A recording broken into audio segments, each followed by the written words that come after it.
I'm Gage, 34 years old, and a software engineer who's done pretty well for himself. My relationship with my sister Karen and Mom has always been tense, especially around money. Living single with a comfortable six-figure salary gives me freedom, but apparently also makes me the family ATM. When my 16-year-old niece Mia texted asking for $1,800 for prom, I stared at my phone in disbelief. Little did I know my response would ignite a family war. Let me know where you're watching from in the comments. Hit that like button and subscribe to hear how one text message changed everything in my family forever. To understand why this situation hit me so hard, you need to know about my family history. My father passed away when I was just 6 years old. He was a construction worker who suffered a fatal accident on site, leaving my mother alone to raise 2 children. Karen, my sister, is 7 years older than me.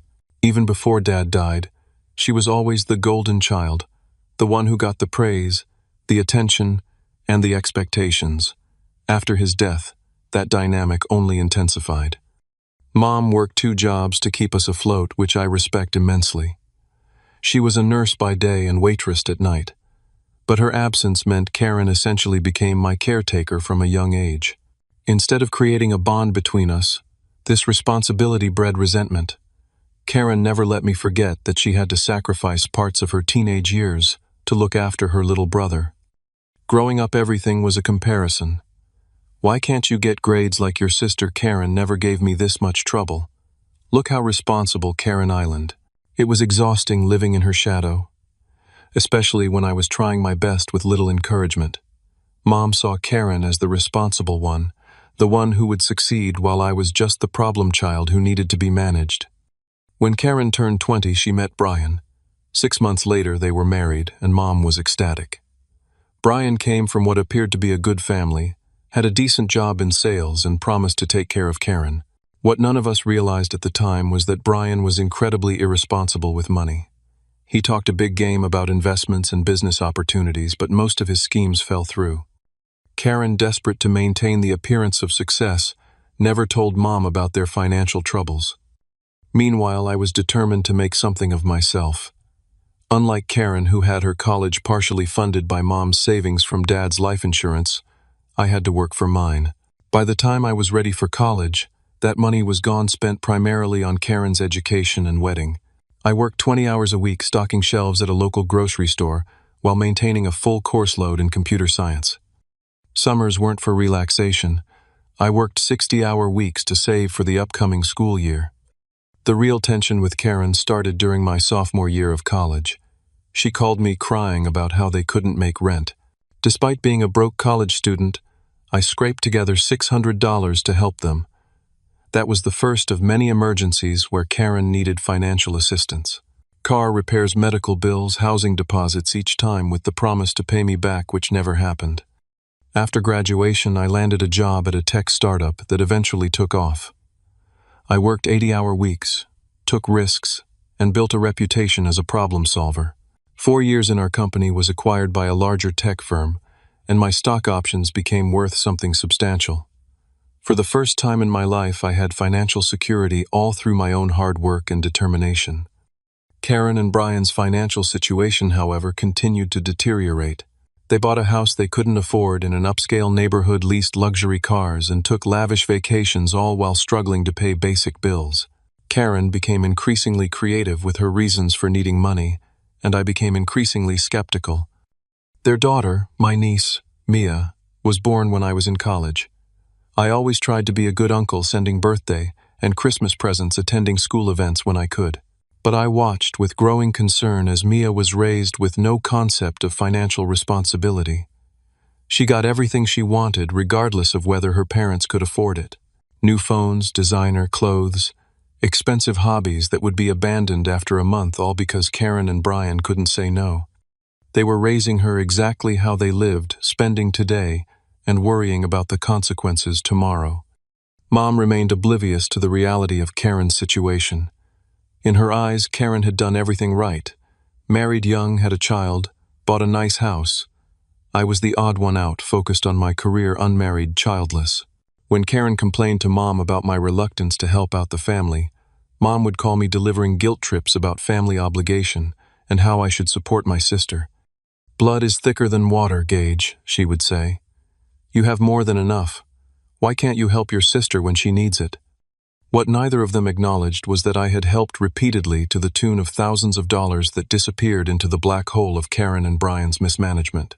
Each time I gave them money, it wasn't solving a problem, it was enabling their lifestyle. And each time I tried to suggest budgeting or financial planning, I was dismissed as judgmental and controlling. The last straw came 3 years ago when Karen called about potentially losing their house. They were 3 months behind on their mortgage, and the bank was threatening foreclosure.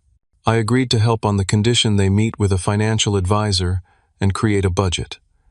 They reluctantly agreed. I paid the outstanding amount, and Karen promised to get their finances in order. I even helped her set up automatic payments for their bills to ensure nothing would be missed again. 2 months later, I saw Karen post pictures of their family vacation to Cancun on social media. When I called her out on it, she became defensive, saying they needed the break after all the stress of nearly losing their house. That was when I decided no more handouts. I would be there for emotional support, for advice if they wanted it, but the Bank of Gage was officially closed. This led to more tension, more tearful calls from Karen, more lectures from Mom about how I was abandoning my family in their time of need. But I stood firm. I had worked too hard for what I had to watch it drain away because my sister and her husband refused to live within their means.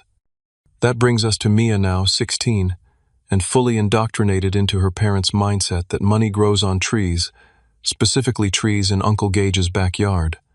Looking back, I should have seen this request coming, but somehow I still found myself unprepared for the audacity of it. It was a Tuesday afternoon, and I was deep into debugging a complex algorithm at work when my phone buzzed with a text message. Normally, I wouldn't check personal messages during focus time, but something told me to look. The notification showed it was from Mia, which was unusual enough to catch my attention. We weren't in the habit of texting regularly. I opened the message and had to read it twice to make sure I wasn't misunderstanding. "Hi, Uncle Gage. So prom is coming up next month, and I found the perfect dress, but it's $1,200. Mom says we're on a budget, but I know you can help. Also need about $600 for the limo and after party. Can you send the money this week? Thanks so much, love you." No, how are you? No pleasantries, just a direct request for $1,800, as if she was asking to borrow a pencil. The casual entitlement in her message left me momentarily speechless. I put my phone down and took a deep breath, trying to process what had just happened. My mind flashed back to my own senior prom 12 years ago. I had saved for months from my grocery store job to afford a second-hand tuxedo rental and to chip in for a shared limo with 5 other guys. My date and I went Dutch on dinner at a moderately priced restaurant before the dance. The entire night cost me about $300, which was still a significant amount for me at the time, but I had earned every penny myself. Now here was Mia asking for 6 times that amount without a second thought. The dress alone cost more than 4 times what I had spent on my entire prom experience. And she wasn't asking her parents, who should be the ones handling such expenses, if they could afford them. She was coming straight to me, bypassing them entirely. After taking a few minutes to calm down, I decided to respond with what I hoped was wisdom rather than anger. I didn't want to shame her, but I also refused to enable the entitled behavior that her parents had cultivated. "Mia, I appreciate you thinking of me, but I think this is a great opportunity for you to learn something valuable. When I went to prom, I worked and saved for months to pay for it myself. The experience meant so much more because I earned it. You're capable of doing the same. You could get a weekend job, babysit, or do odd jobs around the neighborhood. There are also beautiful dresses for a fraction of that price. I'd be happy to help you make a budget and plan how to earn what you need, but I won't simply send the money. Earn it." I reread my message several times before sending, making sure it came across as supportive rather than preachy. I genuinely believe this could be a teachable moment for Mia, a chance to experience the pride that comes from working toward a goal and achieving it through personal effort. 3 minutes later, my phone buzzed again. Mia's response was swift and harsh. "Wow, I can't believe you're being so stingy. Everyone knows you have tons of money. Mom was right, you just don't care about family. Whatever, I'll ask Grandma instead." The message felt like a slap in the face. not just because of the accusation that I was stingy, but because it revealed so much about what was being said about me in my absence. Karen had clearly been painting me as some kind of heartless miser who hoarded wealth while family members suffered. And my mother, who should have been teaching Mia better values, was apparently the backup plan for extravagant requests. I felt a complex mix of emotions: hurt that my family viewed me as nothing more than a wallet, anger that my sister was poisoning her daughter's mind against me, disappointment that my 16-year-old niece had such distorted values, and beneath it all, a deep sadness that money had become the primary lens through which my family relationships were viewed. Despite my better judgment, I felt compelled to respond once more. Mia, this isn't about being stingy. It's about helping you develop self-reliance and an appreciation for the value of money. Those are skills that will serve you well throughout your life. I care about you too much to deprive you of the opportunity to learn them. My offer to help you plan and budget stands. She didn't reply. I tried to return to my work but found it impossible to concentrate. My mind kept circling back to the exchange, wondering if I had been too harsh, if there was a better way I could have handled it. Part of me wanted to just send the money to avoid the conflict I knew was coming, but a stronger part knew that would be the wrong lesson to teach. By 5 o'clock, I had made little progress on my actual work. I packed up my laptop and headed home early, stopping at the gym on the way to work off some of the frustration. As I pushed through a punishing workout, I kept thinking about how differently my sister and I had turned out despite coming from the same household. She had embraced entitlement and immediate gratification, while I had learned the value of hard work and delayed reward. Now those divergent values were creating a canyon between us that seemed impossible to bridge. I was just stepping out of the shower when the real storm hit. Little did I know Mia's text was just the opening salvo in what would become a full-scale family war. My phone rang just as I was pulling on a t-shirt after my shower. Karen's name flashed on the screen and I felt a knot form in my stomach. Here we go, I thought. Taking a deep breath, I answered the call. How dare you? Karen's voice was shrill, not even bothering with a greeting. How dare you make my daughter feel like garbage? Hello to you too, Karen, I said, trying to keep my tone level. I didn't make Mia feel like garbage. I offered to help her learn how to earn money for her prom. She's 16 years old, Gage. She shouldn't have to work for basic high school experiences. Do you have any idea how you've hurt her? She's been crying in her room for the past hour. I sat down on the edge of my bed, rubbing my temple where a headache was beginning to form. Karen, $1,800 for prom is not a basic high school experience. That's extravagant by any standard. And yes, at 16, learning the value of work is exactly what she should be doing. Oh, that's rich coming from you, Karen spat. Mr. Silicon Valley success story. You think because you worked hard, everyone else should struggle too. Some of us weren't given the opportunities you had. I nearly choked on the absurdity of her statement. The opportunities I had. Karen, are you serious right now? You had college partially paid for. I worked through school. You had mom's emotional support. I had constant criticism. What exactly are these magical opportunities you think I was given? You got to focus solely on your career without responsibilities. No husband, no child, nothing but your precious job. Must be nice to be so selfish. The conversation was rapidly deteriorating, and I struggled to maintain my composure. My life choices aren't selfish, they're just different from yours. And they're certainly not relevant to whether your daughter should expect her uncle to shell out nearly $2,000 for one night of partying. You owe this family, Gage. Karen's voice turned cold. After everything we did for you growing up, what exactly did you do for me, Karen? Besides, resent my existence. I practically raised you. While Mom was working herself to the bone to keep a roof over our heads, I was the one making sure you did your homework, had dinner, got to school on time. I gave up my teenage years for you. And I'm grateful for that, I said, genuinely meaning it. But that doesn't entitle you to unlimited access to my bank account forever. Especially not for something as unnecessary as an obscenely expensive prom dress. Karen was quiet for a moment, and when she spoke again, her voice had that manipulative sweetness that I'd come to recognize as a warning sign. Look, Gage, Mia has her heart set on this dress. All her friends are going all out for prom. I don't want her to feel left out. Can't you just do this one thing for her? For me? For family? I've done many one things for you over the years, Karen. Thousands of dollars worth of one things that were never repaid or even acknowledged. But this isn't about the money. It's about the principle. Mia needs to learn that money doesn't just appear on demand. Pay or you're cut off. Karen's voice turned cold again, all pretense of sweetness gone. I mean it, Gage. If you don't send the money by tomorrow, don't expect to be part of this family anymore. The threat hit like a physical blow. Despite our differences, despite the tension and resentment, they were still my family. The thought of being cut off completely left a hollow feeling in my chest. Are you seriously threatening to disown me over a prom dress? I asked, my voice quiet.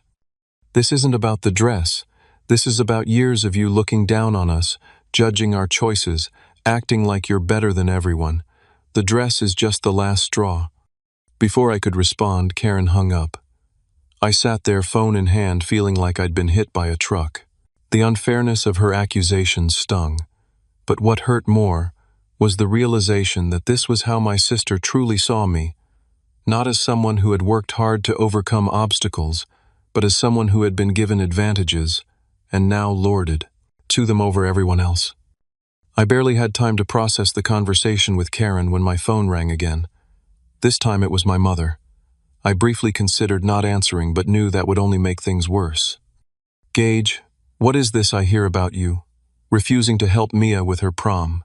Mom's voice held that familiar tone of disappointment that had been the soundtrack of my childhood. Hello, Mom. Nice to hear from you too.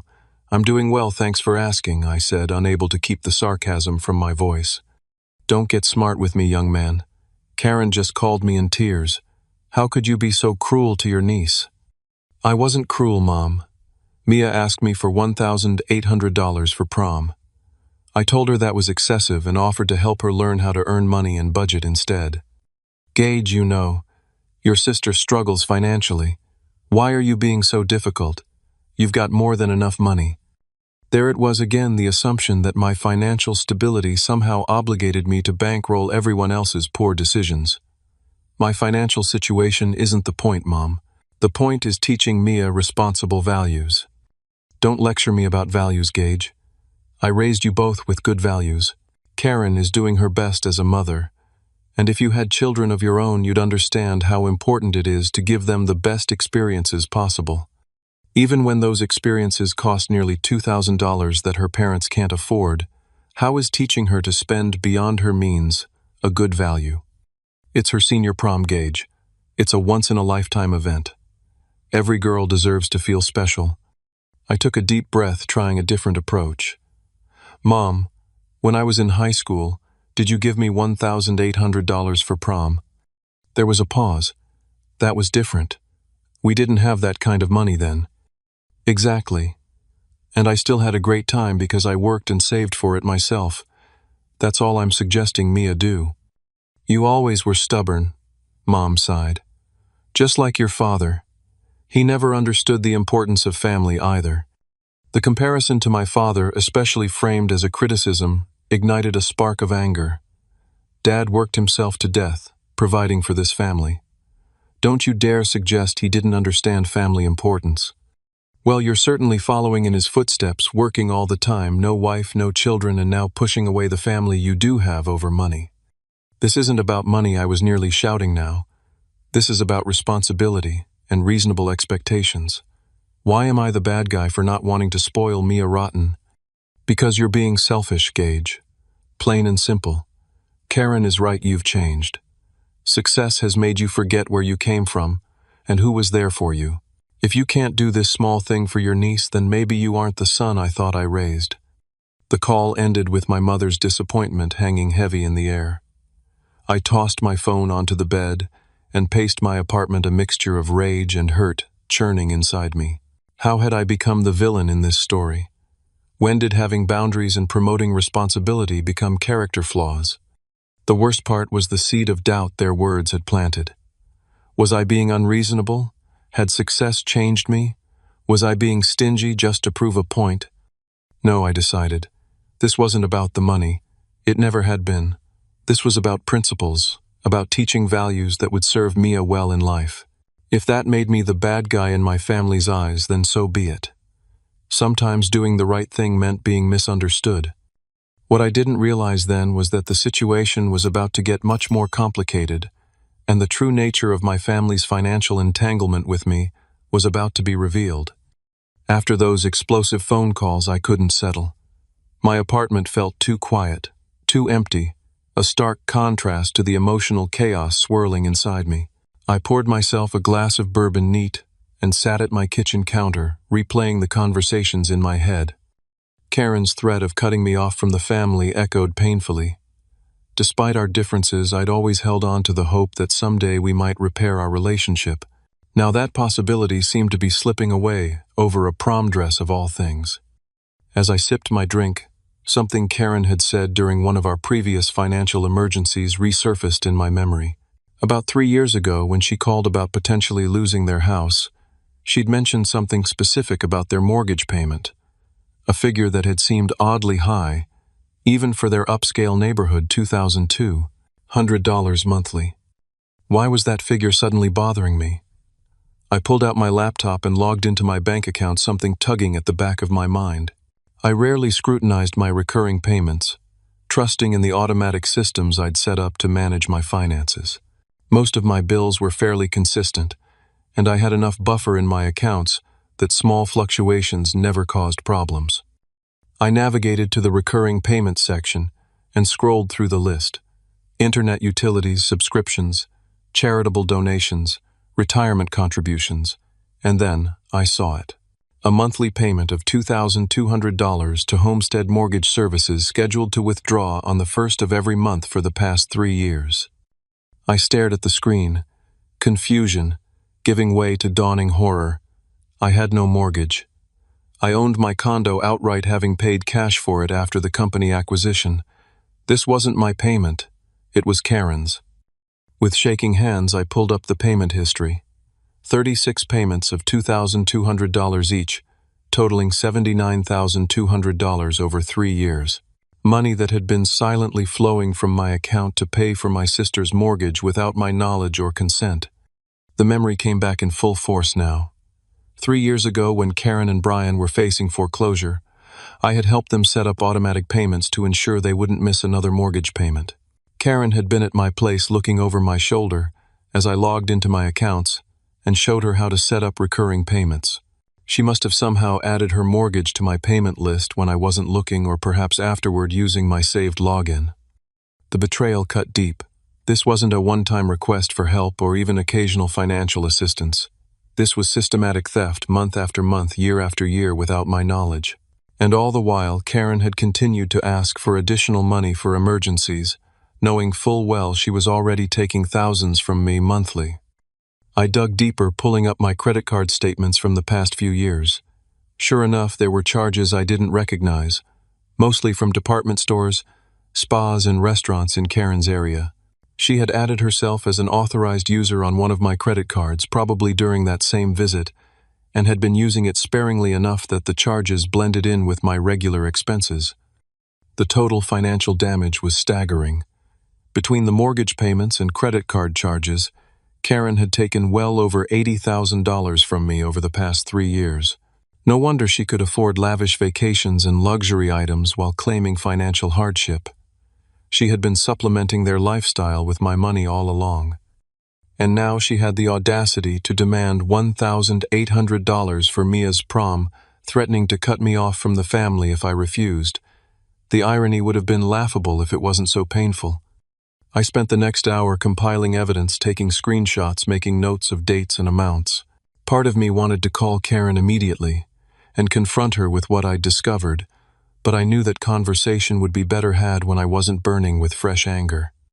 Instead, I called my bank's 24-hour service line. After verifying my identity, I explained the situation to the representative, who was appropriately horrified. She helped me cancel the recurring mortgage payment immediately and flagged my account for suspicious activity.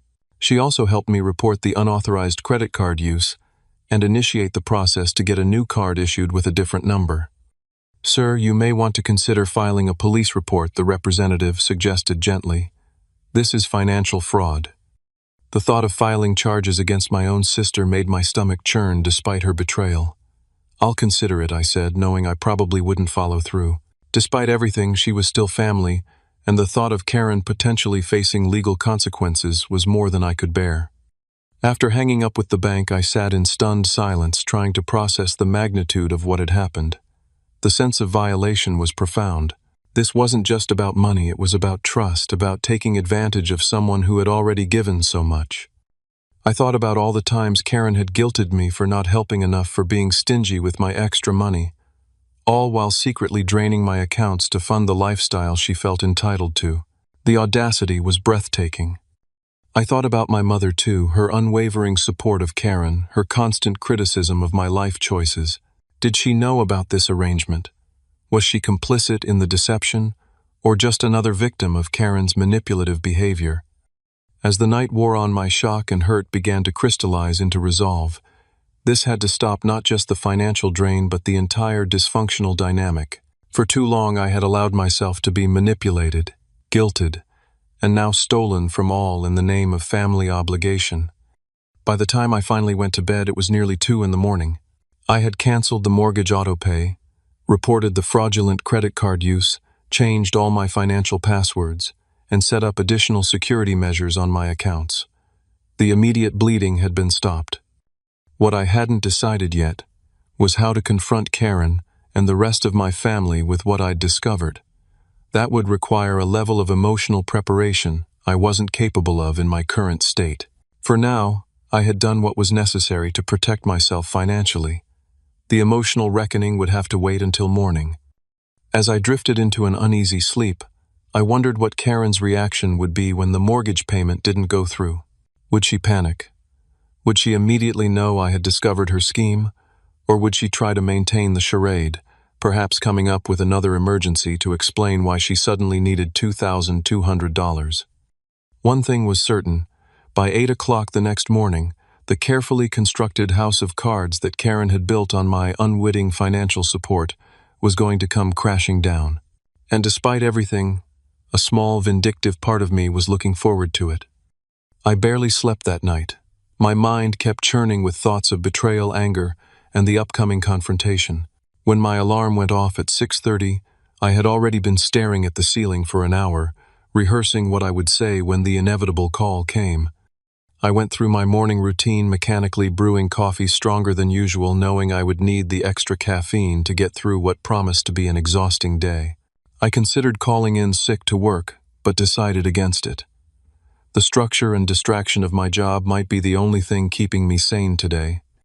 At exactly 8:05, as I was walking into my office building, my phone rang.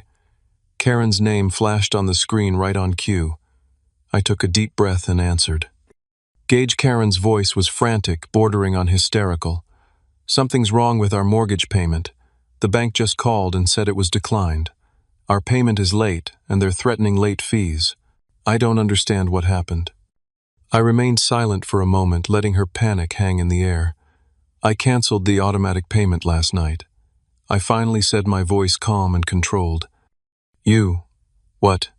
The confusion in her voice quickly turned to anger. "Why would you do that? You know we need that payment to go through." "Yes, Karen, I know. What I'm curious about is why you thought it was appropriate to set up your mortgage to be paid from my account without my knowledge or consent for the past 3 years. The line went silent. I could almost hear her mind racing, trying to formulate an explanation or excuse. I don't know what you're talking about," she stammered, but her voice lacked conviction. "Don't insult my intelligence, Karen. I have the bank records, 36 payments of $2,200 each. That's $79,200 you've stolen from me, not to mention the unauthorized charges on my credit card." Another long pause. Then her voice shifted from defensive to pleading. "Gage, you don't understand. We were desperate. After you helped us with the foreclosure, things were still tight. It was just supposed to be temporary until Brian's commission structure improved. We were going to pay you back, I swear." "When, Karen? When were you going to pay me back? After taking vacations to Cancun, After buying new cars, after spending hundreds on clothes and spa days using my credit card, you've been living beyond your means on my dime for years, and Balfour, all the while making me feel guilty for not helping enough. Please, Gage. Her voice cracked, tears evident now. We can't lose the house. The payment is already late. The bank will charge fees. It will affect our credit score. Can't you just let this one payment go through while we figure something out? The manipulation was so transparent it was almost painful. After being caught stealing tens of thousands of dollars, her concern was still for the immediate problem, not the massive breach of trust. No, Karen. Not this time. The Bank of Gage is permanently closed. You can't do this to us. Her tone shifted abruptly from pleading to threatening. What about Mia? Do you want your niece to be homeless? Is that what you want? Don't you dare use Mia as a shield, Karen. You did this, not me. You and Brian created this situation with your dishonesty and financial irresponsibility. And now you're facing the consequences. Mom was right about you, Karen spat. You don't care about anyone but yourself. You're heartless. Interesting perspective, from someone who's been secretly stealing from me for years. The call ended with Karen sobbing and cursing me. I stood outside my office building, hands shaking slightly as I pocketed my phone. Despite my outward composure during the call, the confrontation had left me emotionally raw. I had barely made it to my desk when my phone rang again. This time it was Brian. I braced myself and answered. What the hell is your problem, man? Brian's voice was aggressive, accusatory. Karen is devastated. How could you pull the rug out from under us like this? Hello, Brian. Nice of you to join the conversation. Tell me, were you aware that your mortgage has been coming out of my account for the past 3 years? There was a brief hesitation. Look, that was Karen's idea, not mine. I told her it wasn't right, but we were in a tough spot. The ease with which he threw his wife under the bus told me everything I needed to know about Brian's character, and yet you were happy to benefit from it. To live in a house you couldn't afford, drive cars beyond your means, take vacations you didn't earn. That's not fair, man. I work hard. So do millions of people who live within their means, Brian. Working hard doesn't entitle you to steal. His tone changed, becoming conciliatory. Look, Gage, I get that you're upset. You have every right to be. But we're talking about your sister, your niece, family. Can't we work something out? Maybe we pay you back a little each month. You've had 3 years to work something out, Brian. 3 years of knowing you were taking my money without permission. Why should I believe anything would change now? Because we're desperate, man. The bank is going to come after us. We could lose everything. Then I suggest you start looking for a more affordable place to live, get rid of the least luxury cars, and learn to budget like the rest of us. Your financial problems are not my responsibility. Brian continued to alternate between threats, guilt trips, and pleas for the next 10 minutes, but I remained firm. By the time I hung up, I felt emotionally drained but resolute. For the first time in years, I wasn't giving in to their manipulation. I had barely gotten back to work when my phone rang a third time. My mother. I considered letting it go to voicemail, but knew that would only postpone the inevitable. How could you do this? To your sister? Mom's voice was shaking with anger. She called me hysterical, saying you're trying to make them homeless out of spite. Did she happen to mention that she's been stealing from me for the past 3 years, Mom? That she set up her mortgage to be paid from my account, without my knowledge or permission?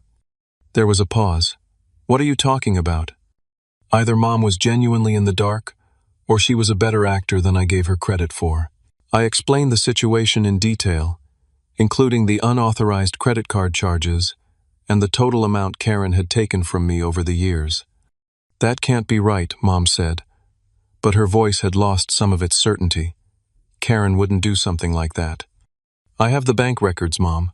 36 payments of $2,200 each, plus thousands in credit card charges.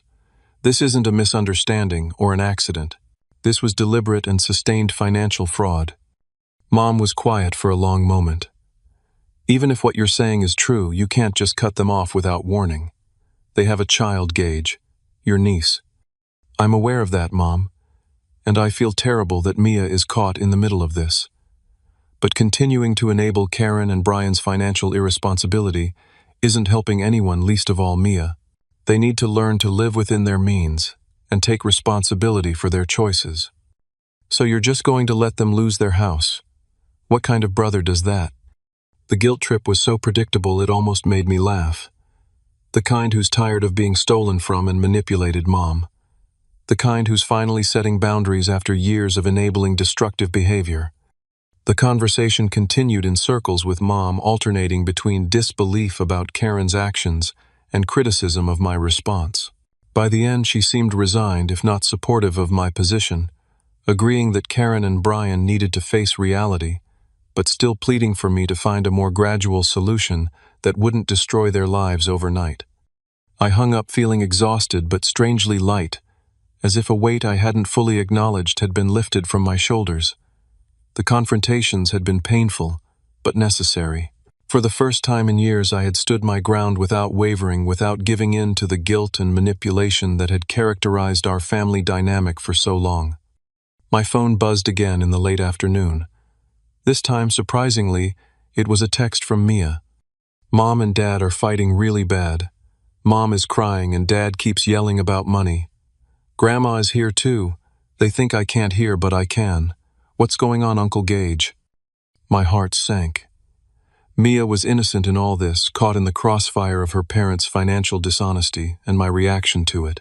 She deserved better than to be shielded from reality with lies, but she also deserved better than to be traumatized by adult problems. I called her rather than texting back, stepping out of my office for privacy. When she answered, her voice was small and scared.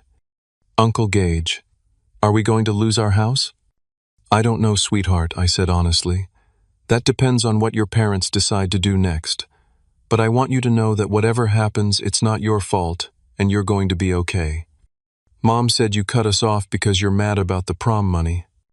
I sighed, unsurprised that Karen would try to shift the blame. That's not exactly what happened, Mia. There's a lot more to it, adult stuff that's been building for a long time. But I want you to know that I love you, and I'm not angry at you.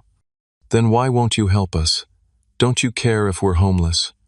The question cut deep, but I knew I had to be truthful without burdening her with the full, ugly reality. I care very much, Mia. But sometimes helping means letting people solve their own problems, even when it's hard. Your parents have options, they just might not be the easy ones they want. We talked for nearly 20 minutes. I didn't trash her parents, but I was honest about the importance of financial responsibility and living within one's means. I explained how working for things gives them more value than having them handed to you. By the end of the call, Mia seemed calmer, though still confused and worried. If you want to talk about prom again, I meant what I said before I told her before we hung up. I'd be happy to help you figure out how to earn money for a dress you love. Not $1,200, but something beautiful that you can be proud you worked for. I'll think about it, she said, her voice thoughtful rather than dismissive. As I ended the call, I felt a mix of emotions. Guilt that Mia was caught in this mess, anger at Karen and Brian for their deception, exhaustion from the emotional toll of the day.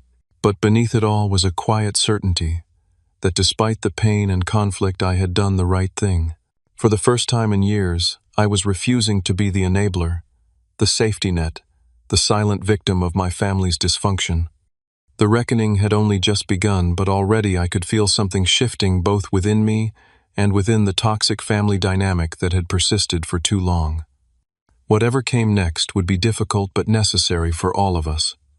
A week passed with minimal contact from my family. Karen attempted to call several times, but I let the calls go to voicemail, not yet ready for another emotionally charged conversation. Her messages alternated between tearful apologies and thinly veiled guilt trips, neither of which I was prepared to engage with. My mother called daily, her tone gradually shifting from accusatory to concerned as the reality of Karen's deception sank in. Finally, I decided it was time to face the situation head-on. I texted my mother suggesting a family meeting at her house the following Saturday. Everyone needed to be there: Mom, Karen, Brian, Mia, and myself. To my surprise, everyone agreed, though Karen's response was terse, and Brian didn't respond at all. That Saturday morning, I drove to my childhood home with a mixture of dread and determination. I had spent the week consulting with a financial advisor and preparing documentation of everything Karen had taken without permission. I wasn't looking to shame her publicly, but I needed everyone to understand the gravity of what had happened. When I arrived, everyone was already there, seated awkwardly in the living room. Mom looked tired with new worry lines creasing her forehead. Karen's eyes were puffy from crying, and she couldn't meet my gaze. Brian sat with his arms crossed defensively, while Mia perched uncomfortably on the arm of the sofa, clearly wishing she could be anywhere else. "Thank you all for coming," I began, taking the only empty seat. "I know this is difficult, but we need to have an honest conversation about what's been happening." "We know you're angry, Gage," Karen interrupted, her voice strained. "But you're destroying this family out of spite. Is that what you want?" "What I want is for us to deal with reality, Karen. The reality that you've been systematically taking money from me without my knowledge or consent for years. The reality that you and Brian have been living beyond your means and expecting others to foot the bill. The reality that this pattern has to stop, not just for my sake, but for all of yours, too." Brian scoffed. "Easy for you to say with your fancy job and no responsibilities."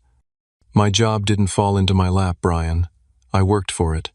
And as for responsibilities, I take mine seriously, including the responsibility to manage my finances ethically, something you and Karen seem to have forgotten." Mom raised her hands placatingly. "Please, can we keep this civil? We're here to find a solution, not to attack each other." "You're right, Mom." I took a deep breath. "I'm not here to attack anyone, but I do need everyone to understand what's been happening." I pulled out the folder I had prepared and laid out the documentation, bank statements, showing the mortgage payments, credit card statements, with Karen's unauthorized charges, a spreadsheet totaling the amount taken over 3 years. $79,200 in mortgage payments, nearly $12,000 in credit card charges. That's over $90,000 taken without my knowledge or permission over 3 years. The room fell silent as everyone absorbed the figures. Even Mia leaned forward to look at the papers, her eyes widening at the amounts. "I was going to pay you back," Karen said weakly. "It was just supposed to be temporary." "When, Karen, you've had 3 years. In that time, you've taken vacations, bought new cars, spent hundreds on clothes and luxury items. Where was the money to pay me back going to come from?" Karen's face crumpled. "I don't know. I thought things would get better. Brian's commission structure was supposed to improve. We were going to refinance the house." "The truth is," Brian said, his defensive posture finally cracking, "we're in way deeper than you know, Gage. The mortgage is just the tip of the iceberg. We've got credit card debt, personal loans, second mortgage. We're underwater on both cars." Mom gasped. "Brian, what are you saying? How bad is it?" Brian ran a hand through his hair, looking suddenly older and defeated. "We're about $400,000 in debt, all told. The house is worth less than we owe on it. The interest payments alone are killing us each month. Without Gage's help with the mortgage, we're done." The revelation hung heavy in the room. $400,000 was a staggering amount, far worse than I had imagined. "How did it get this bad?" Mom asked, her voice barely above a whisper. Karen and Brian exchanged glances. "It just happened," Karen said, "a little at a time. A new car because Brian needed to impress clients. Home renovations because the neighbors were all upgrading. Vacations because we deserved a break from the stress. Clothes and activities for Mia because we didn't want her to feel different from her friends. And every time we got in deeper," Brian added, "we told ourselves it was temporary, that things would turn around, that next month, next year would be better." I looked at Mia, who was listening intently, her expression a mixture of confusion and dawning understanding. "This is why I responded the way I did about the prom money, Mia," I said gently. "It wasn't about being stingy. It was about trying to break this cycle of spending money that isn't there." Mia nodded slowly. "I get it now, I think. Mom and Dad have been pretending we're richer than we are." "That's a pretty accurate assessment," I said. "And it's a dangerous game to play because eventually reality catches up." "So what now?" Mom asked, looking between Karen, Brian, and me. "What happens next?" I took a deep breath. That depends on Karen and Brian. I'm willing to help, but not unconditionally, and not by enabling the same patterns that got us here. What kind of help? Karen asked cautiously. First, you need professional financial counseling. I've spoken with a financial advisor who specializes in debt management and recovery. She's willing to work with you to create a realistic plan. We can't afford a financial advisor, Brian objected. I'll cover the cost, I said, but only if you commit to following the plan she creates. That means full financial transparency, strict budgeting, and significant lifestyle changes. What kind of lifestyle changes? Karen asked, her voice small. For starters, you'll need to sell the house. It's too expensive for your income even without the underwater mortgage. You'll need to downsize significantly. The leased luxury cars will have to go to replaced with reliable used vehicles you can actually afford. No more vacations, designer clothes, or expensive extras until you're on solid financial footing. Karen began to cry softly. But this is our home, our life. It's a life built on quicksand, Karen, and it's collapsing. You can either make controlled changes now, or face forced changes when everything falls apart completely. Brian, surprisingly, was the first to nod. He's right, Karen. We can't keep doing this. We're one missed payment away from disaster, and now we know Gage isn't going to keep covering for us. What about Mia? Karen asked. How will this affect her? I turned to my niece. Mia, this will mean changes for you too. A new house, probably a new school, less expensive clothes and activities. But it also means learning valuable life skills about financial responsibility that will serve you well forever. Mia's eyes were bright, with unshed tears, but she nodded bravely. If it means not being homeless, I guess I can deal.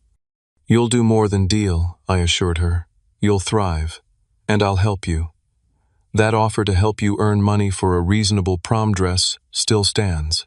And I'd be happy to help you learn about saving, investing, and building real financial security. Mom had been quiet, taking everything in. Now she spoke up. I had no idea things were this bad. I feel partly responsible. I've been so focused on the appearances, on seeing you all living what looked like a successful life. I never questioned how you were affording it all. We're all responsible in different ways, I said. Me included. I should have set firmer boundaries years ago instead of enabling the situation. But now we have a chance to fix things, to build something healthier. The conversation continued for hours. There were more tears, more revelations, more hard truths. But by the end, a plan was beginning to take shape. Karen and Brian agreed to meet with the financial advisor. Mom offered her spare bedroom for Mia if things got really tight temporarily. And I committed to providing structured conditional help that would support their recovery without enabling further irresponsibility. As difficult as the conversation had been, I felt a weight lifting. For the first time in years, we were dealing with reality rather than living in denial. The road ahead would be challenging, but at least we were finally on a path that could lead to healing both financially and relationally. As we were preparing to leave, Mia approached me quietly. Uncle Gage, I've been thinking about what you said about earning money for prom. Do you really think I could earn enough in time? I smiled at her, seeing a glimmer of the responsible adult she could become with the right guidance. I absolutely do, Mia, and I'd be honored to help you figure out how. It wasn't a perfect resolution. There was still hurt, still tension, still a long road ahead. But as I drove home that evening, I felt something I hadn't felt in relation to my family for a very long time: hope. 6 months have passed since that confrontational family meeting, and the changes have been nothing short of remarkable. It hasn't been easy, not by any stretch of the imagination, but the progress we've all made, both individually and as a family, has been worth every difficult moment. Karen and Brian followed through on their commitment to meet with the financial advisor. The initial sessions were tough, laying bare the full extent of their financial mismanagement and forcing them to confront years of poor decisions. The advisor didn't sugarcoat anything, presenting them with a recovery plan that required significant lifestyle changes and would take years to fully implement. True to our agreement, they sold their house, taking a loss, but relieving themselves of the crushing mortgage payments. They moved into a modest three-bedroom apartment in a different school district, one with reasonable rent that fit within their newly established budget. The luxury cars were returned to the leasing company, replaced by two used but reliable vehicles, purchased outright with a small loan I provided interest-bearing, and with a formal repayment schedule. Brian, to his credit, has stepped up in ways I never expected. He took on a second job on weekends to help accelerate their debt repayment and has become meticulous about tracking expenses and sticking to their budget.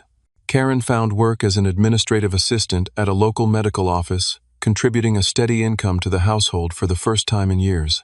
The additional income has been directed entirely toward debt repayment, not lifestyle enhancement. Perhaps the most significant change has been in their attitude toward money. No more magical thinking, no more assumptions that things will somehow work out without concrete plans. They now have weekly budget meetings, track every dollar, and have embraced a level of financial transparency that would have been unimaginable 6 months ago. Mia has shown remarkable resilience throughout this transition. The move to a new school was initially difficult, but she adapted quickly, making new friends who value her for who she is rather than what she has.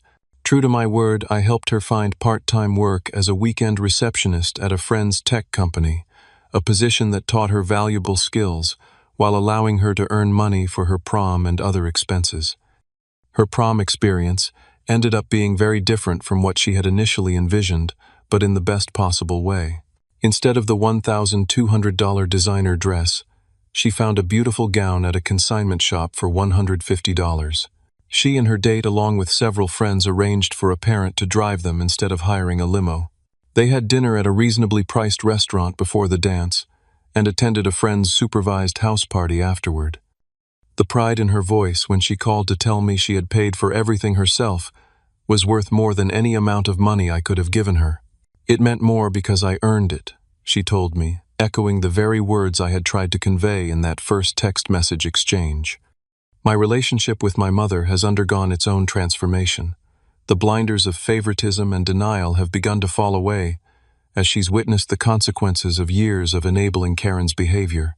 We've had several heart-to-heart conversations about our family dynamic, about the different standards she held Karen and me to, about the way her well-intentioned protection of Karen actually hindered her growth and independence. I thought I was being a good mother by shielding her from difficulties Mom confessed during one of our talks. But I see now that I was actually preventing her from developing the strength and skills she needed. You had to develop those on your own, and I'm sorry I didn't support you the same way. Those words were healing balm on wounds I had carried for decades, validating feelings I had long suppressed for the sake of family harmony. Our relationship now is more honest, more balanced, and ultimately more loving than it has ever been. As for Karen and me, we're rebuilding our relationship one careful step at a time. The betrayal of trust was significant and complete. Healing will take time, but we're talking regularly now, having honest conversations about our childhood, our resentments, our misunderstandings of each other. For perhaps the first time in our adult lives, we're relating to each other as equals, not as the golden child and the afterthought, not as the financial success and the struggling sibling, but as two adults with different strengths and weaknesses trying to understand each other better. I've established a new tradition of weekly family financial literacy dinners at my place. Mom, Karen, Brian, and Mia all attend, and we discuss everything from basic budgeting to investment principles to the psychology of spending. These dinners have become about much more than money, though. They're about communication, about support, about building a healthier family dynamic based on honesty rather than appearances. The journey from hurt to healing hasn't been linear. There have been setbacks, arguments, moments of doubt. Karen and Brian still struggle sometimes with the lifestyle adjustments, occasionally slipping into old patterns of wanting more than they can afford. Mia has her moments of teenage resentment about the family's reduced circumstances. Mom sometimes falls back into old habits of making excuses for Karen's behavior. But the difference now is that we address these issues openly. No more secrets, no more pretending, no more enabling destructive patterns. We call each other out kindly but firmly when we see old behaviors resurfacing. And slowly, steadily, we're all becoming healthier, financially and emotionally. The experience has taught me profound lessons about the nature of true generosity. I had always equated helping family with giving them whatever they asked for, believing that saying no was selfish or uncaring. Now I understand that sometimes the most loving thing you can do is to set boundaries, to let people face the consequences of their choices, to offer guidance rather than bailouts. I've learned about the importance of financial transparency and the danger of avoiding difficult conversations about money. So many families consider money matters taboo, shrouding them in secrecy and shame. That silence created the perfect environment for dysfunction to flourish in our family. Breaking that silence, painful though it was the first essential step toward healing. Most importantly, I've learned that family relationships based on manipulation and obligation are inherently unhealthy. True family bonds must be built on mutual respect, honesty, and a genuine desire for each other's well-being, not just in the moment, but in the long term. As I look toward the future, I'm cautiously optimistic. Karen and Brian still have years of debt repayment ahead, but they're on a sustainable path now. Mia is developing financial skills and values that will serve her well throughout her life. Mom and I are enjoying a relationship that feels authentic for the first time. And I've found a new sense of peace, no longer torn between guilt and resentment, able to help my family in ways that promote growth rather than dependency. Sometimes you have to lose what you thought was important to find what truly matters. My family nearly fell apart over money, but in confronting that crisis, we discovered something far more valuable: honest communication, genuine accountability, and love that empowers rather than enables. The journey continues, but for the first time in a very long time, I'm grateful to be walking it with my family beside me. What difficult boundaries have you had to set with loved ones? Did they strengthen or damage your relationships in the long run? Share your experiences in the comments below. If this story resonated with you, please hit the like button and subscribe for more real-life stories about family finances and finding your way through difficult situations. Remember that sometimes the hardest conversations lead to the most meaningful connections. Thank you for listening to my story, and I wish you wisdom and courage in navigating your own family dynamics.